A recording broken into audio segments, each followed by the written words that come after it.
Hi everyone, आज मेरे एक स्टूडेंट ने मुझसे पूछा कि मैम ये वीज़ा रिजेक्ट क्यों हो जाते हैं, क्या मिस्टेक हो जाती है जिसकी वजह से हाई कमीशन वीज़ा ग्रांट नहीं करती है।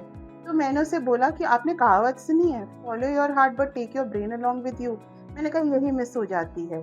थोड़ा सा उसको ट्विट करके आपको बोलती हूँ, follow everything but take your brain along with you.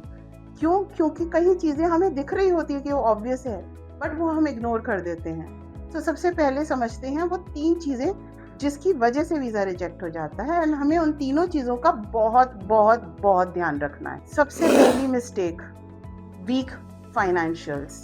सबसे पहली चीज़ ये देखने की ज़रूरत है कि हम जो यूनिवर्सिटी में जा रहे हैं उसकी फ़ीस क्या है और उसके पैरेलल में हमारी फैमिली इनकम क्या है।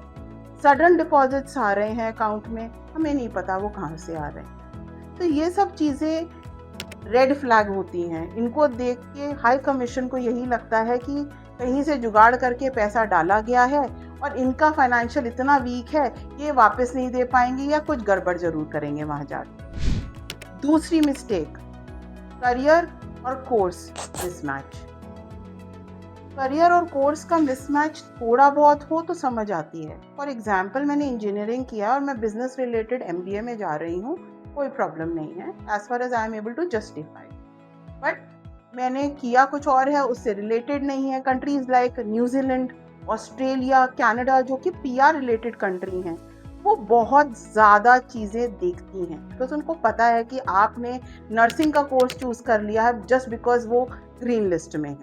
तो ये सब चीज़ें बहुत ऑब्वियस हो जाती हैं, जिसके लिए मैंने अभी पहले भी बोला था, follow everything but take your brain along with you. तीसरी और सबसे important, family links. Coming back to India, ये जस्टिफाई ही नहीं कर पा रहा स्टूडेंट। हमें बताना है कि हम क्यों वापस आना चाहते हैं, इसके बाद क्या करियर ऑप्शंस हैं हमारे इंडिया में।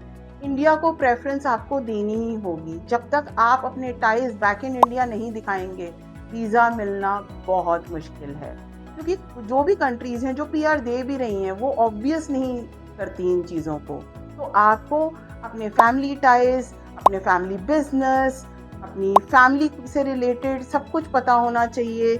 आपके करियर का क्या एस्टैब्लिशमेंट है बैक इन इंडिया, क्या करियर ग्रोथ है, क्या इनकम है, ये सब आपको पता होना चाहिए।